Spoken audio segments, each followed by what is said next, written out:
നമ്മുടെ സംസ്കാരം എന്നത് വളരെ ആഴമേറിയ, വളരെ പ്രാചീനമായതാണ്.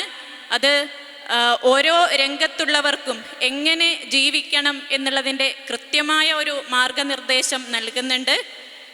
സമൂഹത്തിൻ്റെ ഭാവി കെട്ടിപ്പടുക്കുന്ന വിദ്യാർത്ഥികൾ അവർ എങ്ങനെ ആയിരിക്കണം, എന്താണ് വിദ്യാർത്ഥി ലക്ഷണം എന്നൊക്കെയുള്ളത് നമ്മൾ പരമ്പരാഗതമായ രീതിയിൽ കേട്ടിട്ടുണ്ടാകും.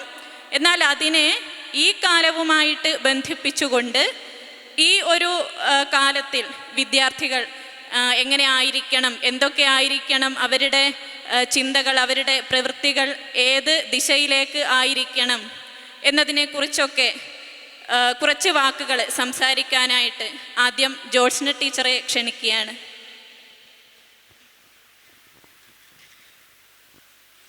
എല്ലാവർക്കും എൻ്റെ വളരെ വിനീതമായ നമസ്കാരം. തീർച്ചയായിട്ടും ഇത്തരത്തിലുള്ള ഒരു പരിപാടി വളരെയേറെ മനസ്സിനും ഒക്കെ ഉന്മേഷം നൽകുന്ന ഒരു കാര്യം തന്നെയാണ്.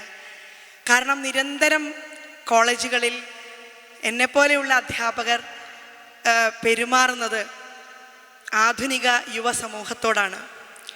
അപ്പോൾ അവരുടെ മുൻപിൽ പോയിട്ട് നമ്മൾ പുരാണങ്ങൾ, ഇതിഹാസങ്ങൾ എന്നൊക്കെ പറഞ്ഞാൽ അതെന്താ സാധനം എന്ന് ചോദിക്കുന്ന ഒരവസ്ഥയാണ്. അതായത് രാമായണമാണെങ്കിൽ നിങ്ങൾ രാമായണത്തെക്കുറിച്ച് കേട്ടിട്ടുണ്ടോ എന്ന് ചോദിച്ചാൽ അവർ നമ്മളോട് പറയാ അത് പാണ്ഡവരുടെ കഥയല്ലേ എന്ന് ചോദിക്കും. അതായത് അങ്ങനെയുള്ള ഒരു കാലഘട്ടത്തിൽ ജീവിക്കുന്ന നമ്മൾ തീർച്ചയായിട്ടും ജീവിതം പുനഃക്രമീകരിക്കാൻ ആവശ്യപ്പെടുന്നു എന്നുള്ളതാണ്. എന്തുകൊണ്ട് എന്ന് ചോദിച്ചാൽ ജീവിത പ്രതിസന്ധികൾ, പലതരത്തിലുള്ള പ്രതിസന്ധികൾ നമ്മൾ നേരിടേണ്ടി വരുന്ന സമയത്ത് യാതൊരു കാരണവശാലും MBBSൻ്റെ സർട്ടിഫിക്കറ്റോ അല്ലെങ്കിൽ നമ്മൾ PhD നേടിയ സർട്ടിഫിക്കറ്റോ അല്ലെങ്കിൽ ലോകത്തിലുള്ള IAS സമ്പാദിച്ചതിൻ്റെ ക്രെഡിറ്റോ അത്തരത്തിലുള്ള ഒരു സർട്ടിഫിക്കറ്റ്സും നമുക്ക് ഉപയോഗപ്പെടില്ല എന്നുള്ളതാണ്. കാരണം ഒരു മനുഷ്യനെ മനുഷ്യനാക്കി തീർക്കുന്നത് ഈ സർട്ടിഫിക്കറ്റിൻ്റെ പിൻബലം അല്ല, അത് ജീവിക്കാൻ ഉള്ള താൽക്കാലികമായ ഒരു ഉപാധി മാത്രമാണ്. അതിൽ പൊസിഷനും പദവിയും ഒക്കെ വെച്ചുകൊണ്ട് നമ്മൾ ഈഗോ വെച്ചുകൊണ്ട് പെരുമാറുകയും ഏറ്റവും താഴെ തട്ടിൽ നിൽക്കുന്നവരോട് വരെ നമ്മളോട് ഇക്വലൻ്റായിട്ട് നമ്മളെപ്പോലെ കണക്കാക്കാനുള്ള ഒരു മനസ്സിന് ഉടമയല്ലാത്ത ഒരു വ്യക്തിക്ക് ജീവിതത്തിൽ ഒരിക്കലും സ്വൈര്യമായിട്ട് ജീവിക്കാൻ സാധിക്കില്ല. അപ്പം അതുകൊണ്ട് ഈ ഒരു സുഖം, സമാധാനം എന്ന് പറയുന്നത് എല്ലാ ജീവജാലങ്ങളിലും അന്തര്യാമിയായി വർത്തിക്കുന്ന ഒരു ആത്മാവിൻ്റെ ബലത്തെ തിരിച്ചറിയുമ്പോൾ മാത്രമാണ് ഉണ്ടാകുന്നത്. അത് തീർച്ചയായിട്ടും അവനവൻ്റെ ബലം എന്ത് എന്ന് തിരിച്ചറിഞ്ഞ ഒരു വ്യക്തിക്ക് ആ ബലം അവനെ എല്ലാ കാലഘട്ടത്തിലും അവനെ പിന്തുണയായിട്ടുണ്ടാവും. എനിക്ക് നമ്മളെ ഭട്ടബാദര് പറയുന്ന ഒരു ശ്ലോകമാണ് ഓർമ്മ വരുന്നത്. ആചാര്യാഖ്യാധരസ്ഥാരണി സമനുമിള ശിഷ്യരൂപോത്തരാരണ്യാവേദോദ്ഭാസിതേന സ്ഫുടതര പരിബോധാഗ്നിനാ ദഹ്യമാനേ കർമാളി വാസന തത്കൃതതനുഭുവന ഭ്രാന്തി കാന്താരപൂരേ ദാഹ്യാഭാവേന വിദ്യാശിഖിനി ച വിരതേ ത്വന്മയീ ഖൽവവസ്ഥ. അതായത് ആചാര്യൻ എന്ന അധരാരണി, ശിഷ്യൻ എന്ന ഉത്തരാരണി, അരണി കടഞ്ഞിട്ടാണല്ലോ നമ്മൾ തീ ഉണ്ടാക്കുന്നത്.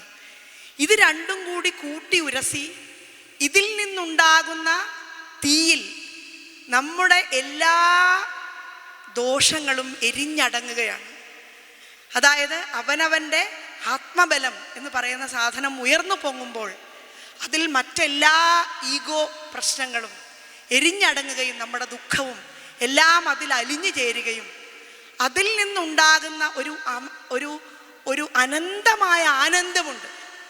ആ ആനന്ദത്തിൻ്റെ ഒരു പരിസ്ഫൂർത്തി, അതാണ് ഒരു മനുഷ്യനെ മനുഷ്യനാക്കി തീർക്കുന്നത് എന്ന് ഞാൻ വിശ്വസിക്കുന്നു.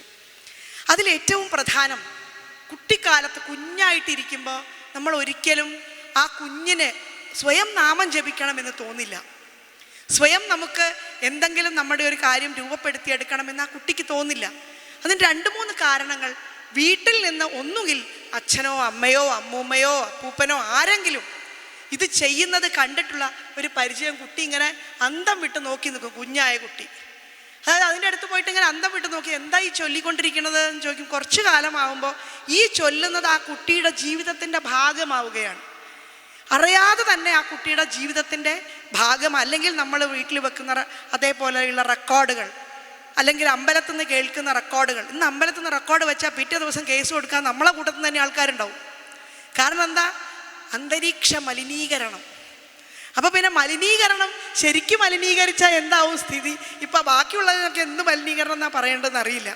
അപ്പം ഏതായാലും നമ്മളുടെ കൂട്ടത്തിൽ നിന്ന് തന്നെ ഇത്തരം പ്രവണതകൾ വർദ്ധിക്കുന്നു എന്നുള്ളതിൻ്റെ പ്രധാനപ്പെട്ട കാരണം അച്ഛനോട്, അമ്മയോട്, സഹോദരങ്ങളോട്, സമൂഹത്തോട്, ഗുരുനാഥനോട് ഒക്കെയുള്ള ബഹുമാനപൂർവമായിട്ടുള്ളൊരു പെരുമാറ്റം, അച്ചടക്കപൂർവമായ ഒരു ജീവിതം, ഇത് ജീവിതത്തിൻ്റെ ഒരു അച്ചടക്കം കാത്തു സൂക്ഷിക്കുന്ന ജീവിതത്തിൻ്റെ ഒരു പുനരാഹ്വാനം, അതാണ് നമ്മളോട് സംവദിക്കുന്നത് എന്ന് തോന്നുന്നു.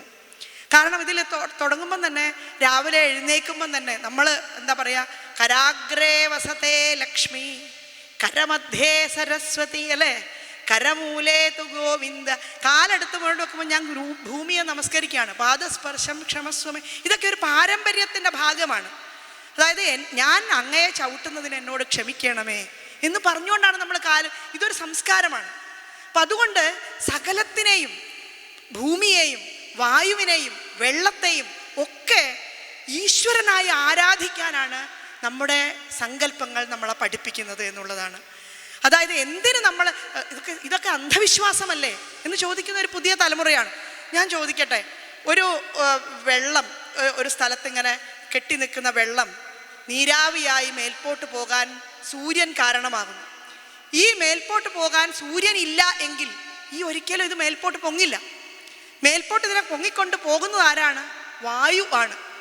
അതിൻ്റെ ധർമ്മം നിർവഹിക്കുന്നു, അല്ലേ? സൂര്യൻ അതിൻ്റെ ധർമ്മം നിർവഹിക്കുന്നു, വായു അതിൻ്റെ ധർമ്മം നിർവഹിക്കുന്നു. ഇത് മേൽപോട്ടെത്തി മേഘമായി താഴോട്ട് പെയ്ത് ഒഴിയുമ്പോഴാണ് ഭൂമിയിൽ എന്തുണ്ടാകുന്നത്? അന്നമുണ്ടാകുന്നത്. അതായത് നമുക്ക് ഭക്ഷിക്കാനുള്ള അന്നം നൽകുന്നത് ആരാണ്? ഈ പ്രകൃതിയിലുള്ള ഈ വെള്ളവും വായുവും സൂര്യനും ഒക്കെ തന്നെയാണ്. അപ്പം അവയെ ഈശ്വരനായിട്ട് ആരാധിക്കുന്നത് അന്ധവിശ്വാസമാകുന്നത് എങ്ങനെയാണ്? ഇത് നമ്മുടെ കുട്ടികളെ പറഞ്ഞ് പഠിപ്പിക്കേണ്ട ഒരു ബാധ്യത നമ്മൾക്കുണ്ട് എന്ന് എനിക്ക് തോന്നുന്നു. മാത്രമല്ല, രാവിലെ ഈ ആരാധനാക്രമങ്ങളിലൂടെയൊക്കെ ക്രിസ്ത്യൻ ഇൻസ്റ്റിറ്റ്യൂഷനിലൊക്കെ പോയാൽ നമുക്ക് കാണാം. ഞാനൊരു ക്രിസ്ത്യൻ ഇൻസ്റ്റിറ്റ്യൂഷനിൽ വിദ്യാഭ്യാസം കുറച്ചു കാലം നേടിയിട്ടുള്ള ഒരാളാണ്. ഓരോ അവറും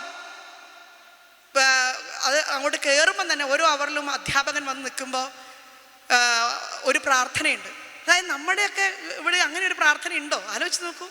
അങ്ങനെ ഒരു പ്രാർത്ഥന ആരെങ്കിലും ഒന്നിൻ്റെ കാല് തൊട്ട് തലയിൽ വെച്ചാൽ പിറ്റേ ദിവസം കേസാണ്, അല്ലേ?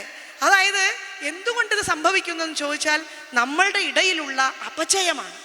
അതായത് ഈ സ്വഭാവത്തിലുള്ള, നിഷ്ഠയിലുള്ള, ഒരു ജീവിതക്രമത്തിലുള്ള ഒരു വിശ്വാസമില്ലായ്മയും അപചയവുമാണ് ഇത്തരം കാര്യങ്ങൾക്ക് കാരണമാകുന്നത് എന്നുള്ളത് മനസ്സിലാക്കാതെ ഇരുന്നുകൂടാ.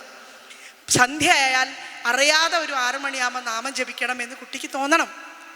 ഈ ഒരു കാര്യത്തിലേക്ക് കുഞ്ഞു കുട്ടികളെ നയിക്കേണ്ട ഒരു ബാധ്യത നമ്മുടെ അച്ഛനമ്മമാർക്കുണ്ട്. അതോടുകൂടി തന്നെ ഒരു ചെറിയ സംസ്കാരം രൂപപ്പെട്ടു വന്ന് തുടങ്ങും എന്ന് ഞാൻ വിചാരിക്കുന്നു.